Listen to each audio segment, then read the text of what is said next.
All right, welcome back, everybody. Today's special guest is Louise Brock.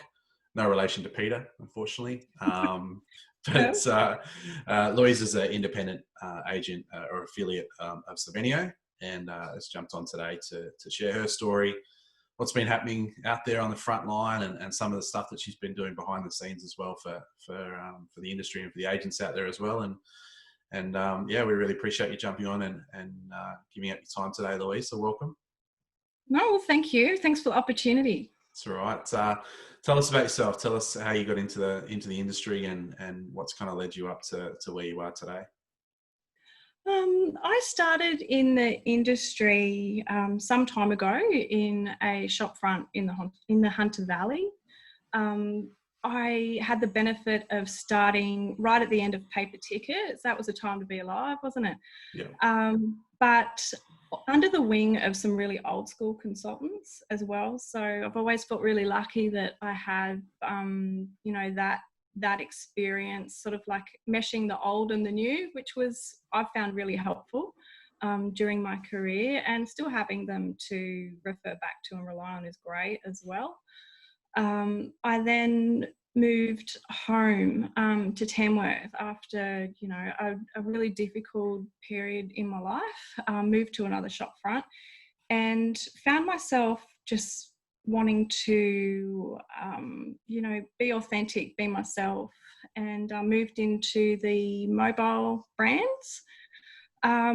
And then I really wanted to fly my own flag and be able to represent myself. Authenticity is huge for me. So to be able to, speak as I do and just really represent myself was why it led me to Savenio, which has been an absolute game changer for me. Yeah. And how's the front line been for you over the last few months?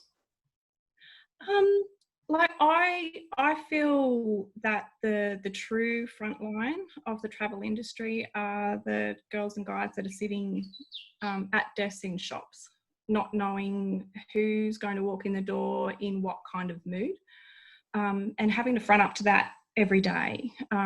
They need the capes. I feel for myself working from home and independently is I sit somewhat a little bit back from that, in that we've always had the ability to decide who we work with and in what format.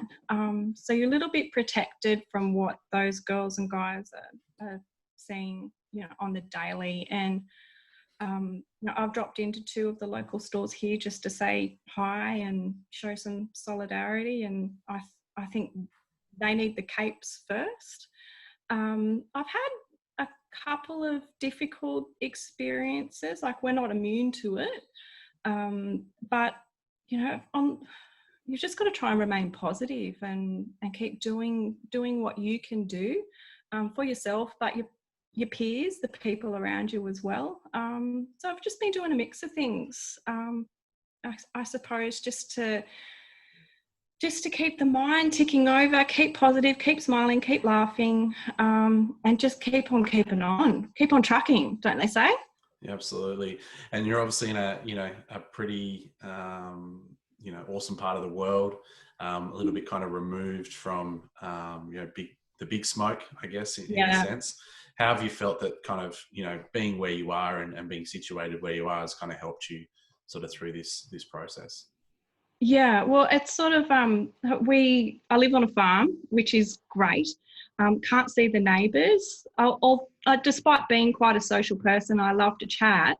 I do have the absolute privilege of living in a spot where, you're not surrounded by it day in, day out, which is brilliant for me. I lost the end of that question, sorry. Just, I guess, just being out there and away from, I guess, the big smoke and possible challenges of city life and lockdown laws and so forth. When you're out on the farm, you're kind of in isolation anyway. Oh yeah, absolutely. And in fact, like the lockdown period, as it was for us, wasn't really a big change from normal life. It certainly, like going into Tamworth, going into town, you could see, no toilet paper on the shelves and all of that sort of stuff that was happening in the big smoke.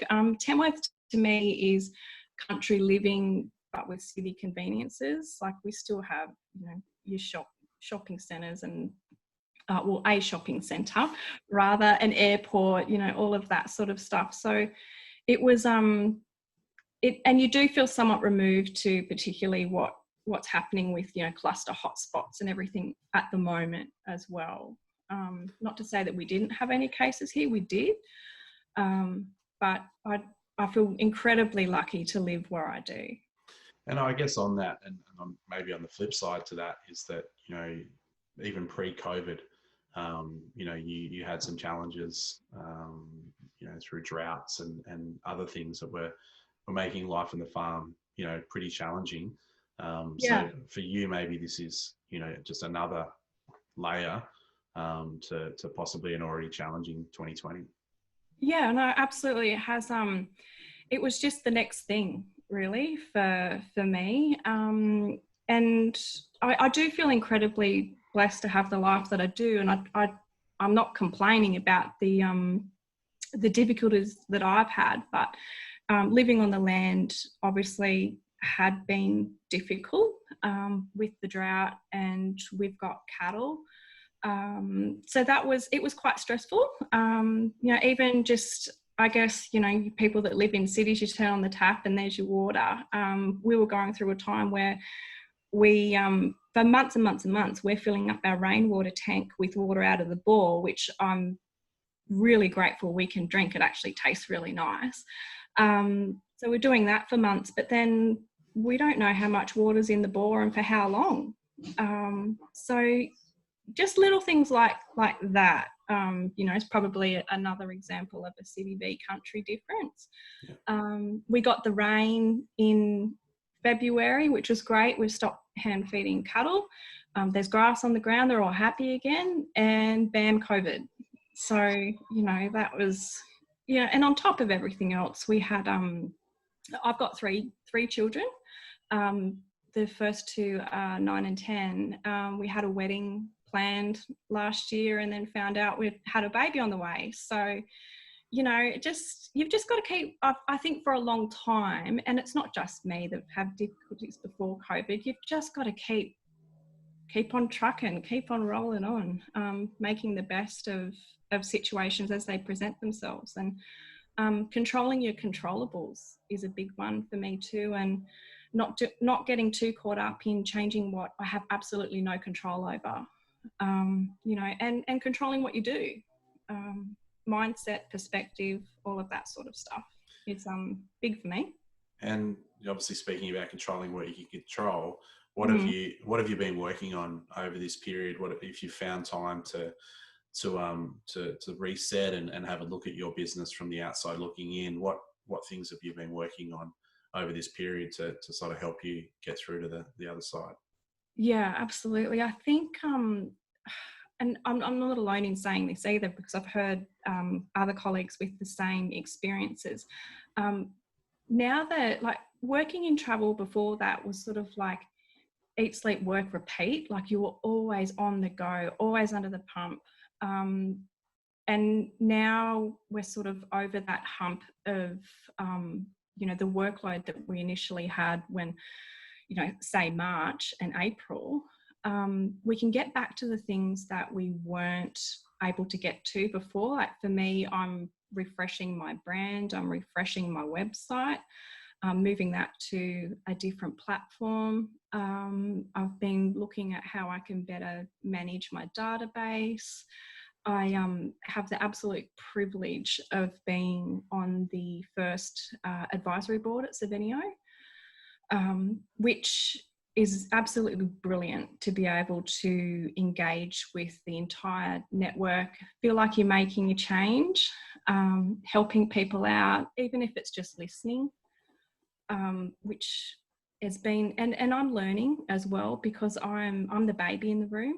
There's people on that board who have been in travel since I was in school. So, it's a two-way street. I'm getting to help other people, but it's also self-development or professional development for me as well. And also sitting on a marketing committee now for Savenio. I think I get a lot out of helping other people as well. And I think it's human nature to do that. Whenever we do something for somebody else, like, we feel good. That's just the way we're made. So, and then if you make someone feel good, they're probably more likely to go out and help somebody else. And it just keeps rolling around like that. So I think, as much as you can focus on yourself and your brand, we need to be keeping an eye out for our buddies and seeing what we can work on together. Tightening up T's and C's, stuff like that. Even as far as reorganising the desk, stuff that I'd folded away and just didn't have the time to get back to reorganise for some time because you're always so busy. Little stuff, big stuff, everything in between. Yeah, absolutely. And you mentioned, obviously, helping others and doing little bits and pieces that do make you feel good about yourself. Tell us about some other stuff that you've been doing behind the scenes and working with Tracy Ann and what you guys are sort of playing with and hoping to bring to fruition in the near future. Yeah, now I found TA, amazing lady. You will always learn something from speaking with her. And, I feel really lucky to have her, as a peer to speak with. She has an incredible knowledge, as you know, of politics and things like that, which is something that I'm always keen on learning more about. When they say, describe yourself, even on my Facebook bio, a politically aware wine enthusiast, that's absolutely me. I found myself getting a little bit overwhelmed with the petitions and all different directions of what to do to help our industry out in the face of what's to come. And well, it's great to sign this and vent here. It's wonderful, and it's a part of dealing with everything we're going through as well.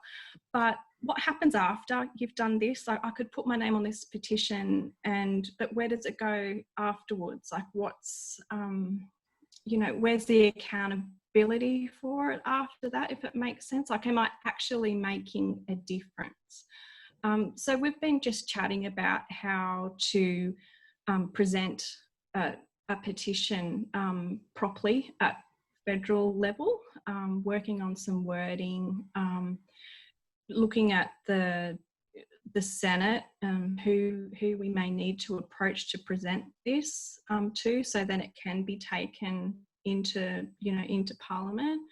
I feel that that's something that the travel industry as a collective really needs to work on. We need to work on something really serious and get it presented properly under the right people's noses, of the people that are making the decisions that affect us. So yeah, I've just been swapping ideas and wording and all of that sort of stuff. So hopefully, and it's an interesting time because we're coming up to next week when we hear a little bit more about that. So yeah, just I think if there was something we could all work on together like that, presented at federal level, I think that's something we need to be focusing on. And is that more of a solution sort of idea concept that you're presenting, or is it more a just an acknowledgement of we need more help than what's being provided at the moment? It's recognition, I think, because when the tourism industry is spoken about, I think where we sit as agents is somewhere at the bottom, because the focus has been on the domestic operators, and I get that, because that's keeping, domestic travel is keeping money within our own economy.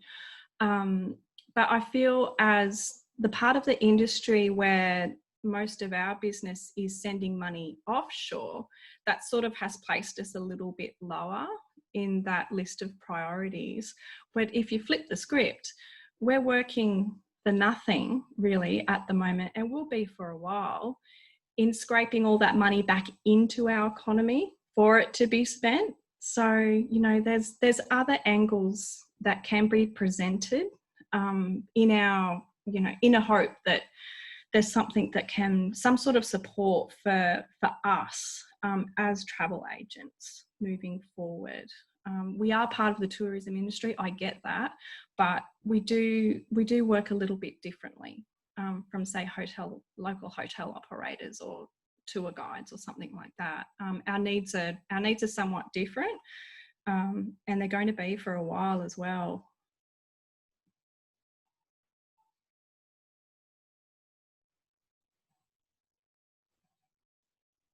I can't hear you. I think you're... Are we back? There you are. bit of technical difficulties there, but I think you make some really good points, and it's probably something that people aren't really considering from a holistic point of view. Is that, you know, every refund that an agent gets back, you know, if a customer chooses to get a refund over a credit, you know, what are they going to do with that money? Why do they need that money? You know, what situation are they in that's forced them to say, you know, I really want a refund. I can't keep it in credit. You know, when I did book that holiday, I was financially, you know, in a place where I could afford that holiday. Unfortunately now I've lost my job, or I've had reduced hours, or my partner's lost their job, or whatever's happened in their life has got to a point where they've gone, you know what, I really need that money back in my pocket.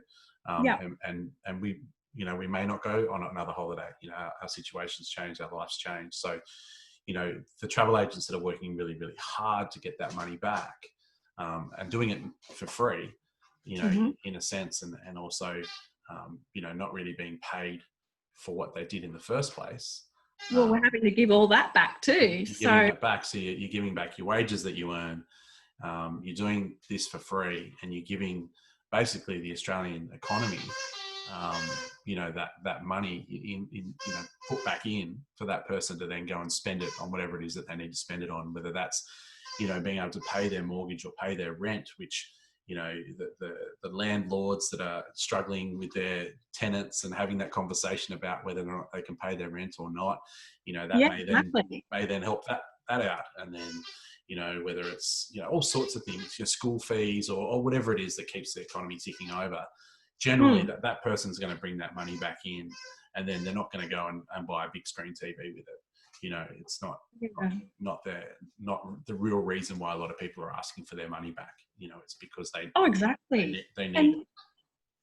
Yeah, we've all heard it. We've all got clients that have said those things to us, and you have to respect the position that they're in as well. Like we're in tough spots, but you know, so are our clients. And yeah, it's just about, you know, I think acknowledging that of them as well. I think we all do our best by our clients, but we need to be helped in the services that we are still providing, which does trickle back to our own economy. Yeah, it's true. It's absolutely true. And you know, I don't know if anyone's really having those conversations at the level, you know, or at that level that they can actually make the right decisions that will help, you know, all of us and everyone in the industry. That point's been overlooked. I really do. Yeah. You know, we're sort of the villains at the moment out there in mainstream media.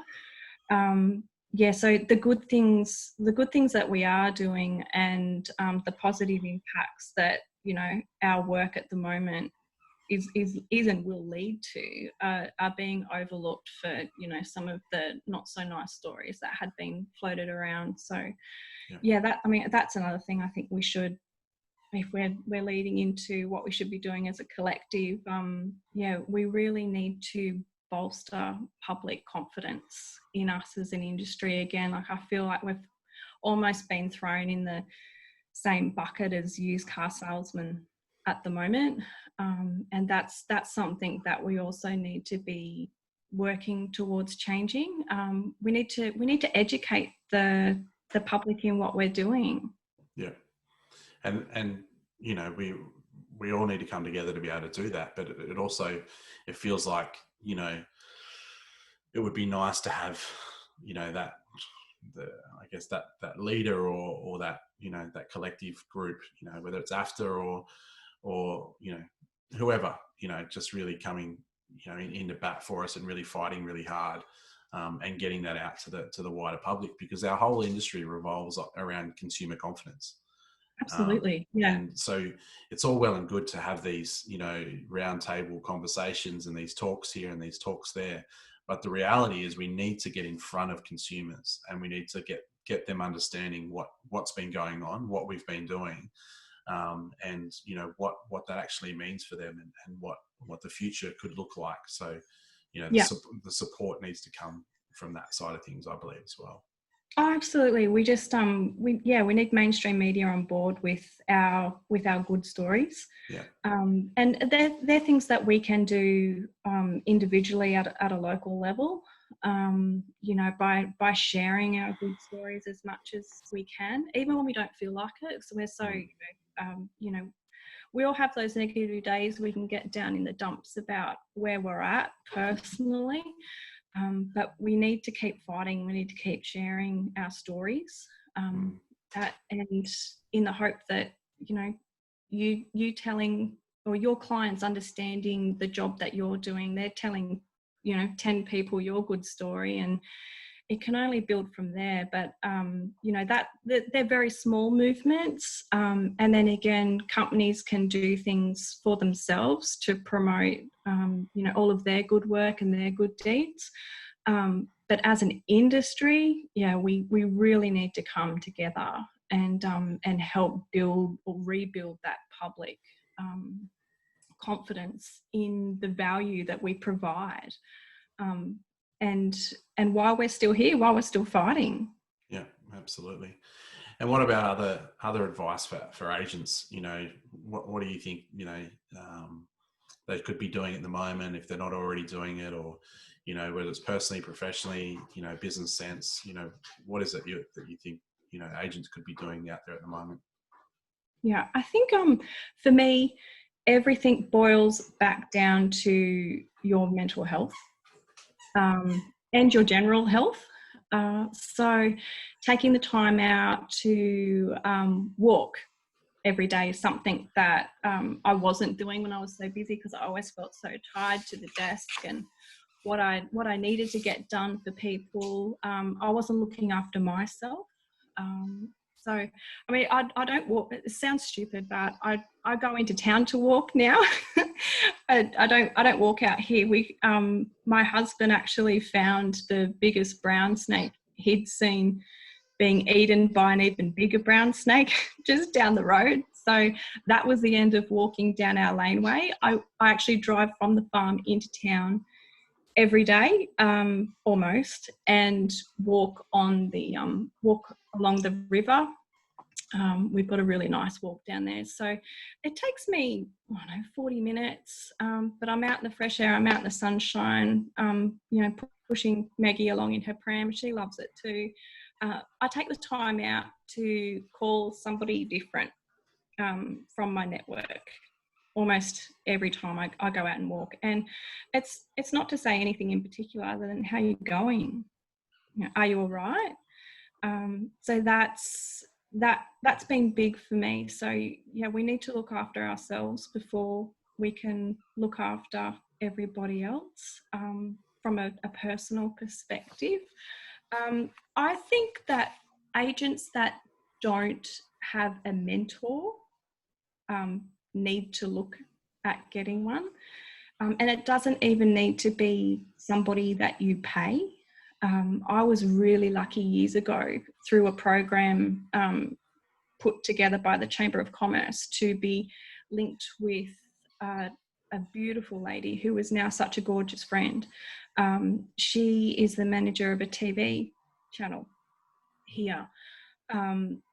and I can go to her with so many, you know, problems or ideas or questions. And because she's out of the industry as well, you know, I find that really helpful because she gives me another perspective. So linking in with people smarter than you during times like this, I think is really a clever idea to do. And doesn't cost you anything really, even if you don't have access to a program like I did at the Chamber of Commerce. You'll know someone who is in business or has been in business that, you know, might be able to have a coffee once a month and talk to you about, you know, anything that you've got on your mind. And we're struggling for cash. That's just an idea of one that I wanted to share that I think is really beneficial to people, that can ultimately not cost anything. Continuing to network is huge. Again, it's not something that needs to cost a lot as well. I found myself during my career, as my family life changed, it changed the networking that I was able to do. I used to go to a nighttime networking group of women, amazing bunch of women. And then I had Meg. I was like, well, that's not going to happen for a while again. So, you know, sadly that put an end to me going to the dinners for a while. The Chamber of Commerce have breakfast meetings. That doesn't work either for me or for Meg really. So then I thought, okay, well, I went through my Facebook list and I thought, I know all of these people in business. I'm going to message them all and see if they want to have lunch once a month. And that's what we do. So, and it cost you, it's for the cost of whatever you eat or drink. No RSVPing, no membership fees. We just meet and we talk about everything from, you know, business to babies.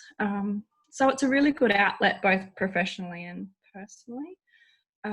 But getting involved, injecting a bit of happiness and laughter into anything that you're doing. You know, I think, speaking for myself, being on the advisory board is great. It's also very serious. So you'll find myself doing stuff like that. But then next week I'm hosting, you know, Savenio Guess Who on Zoom, which, you know, you log in, bring a wine and we all have a laugh. And just trying to remain positive, because we can't control what's happening to us at the moment, but we can control the way that we deal with it. And we can help our friends.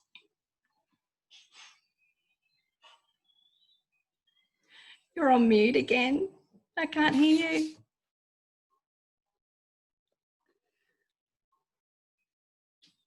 It's still muted. I can't hear you.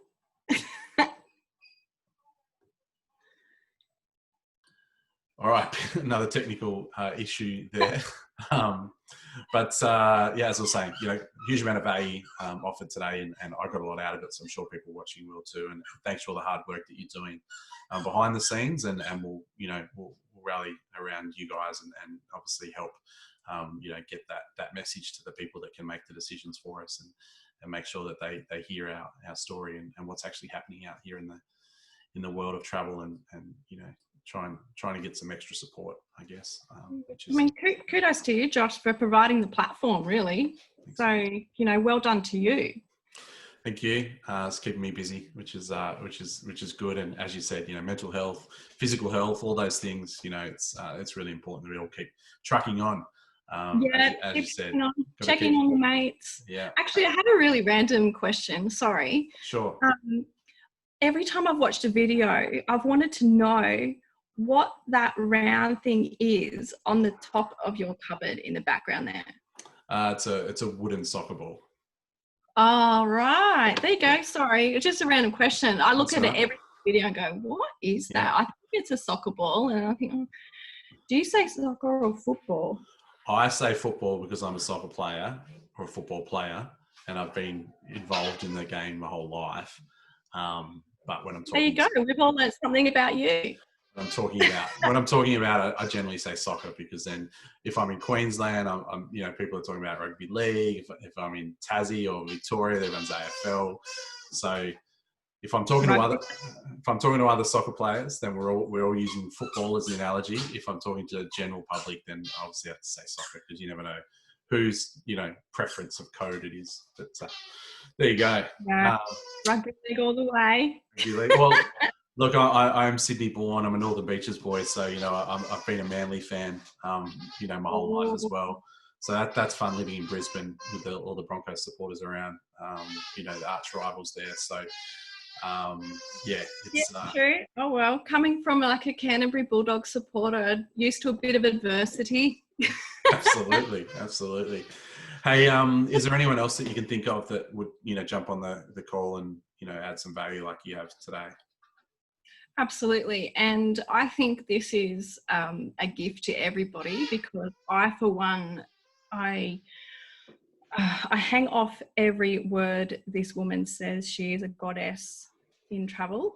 Robin Sinfield is my nomination, and I am busting to watch her video already. You will walk away smarter than what you walked in. I guarantee it.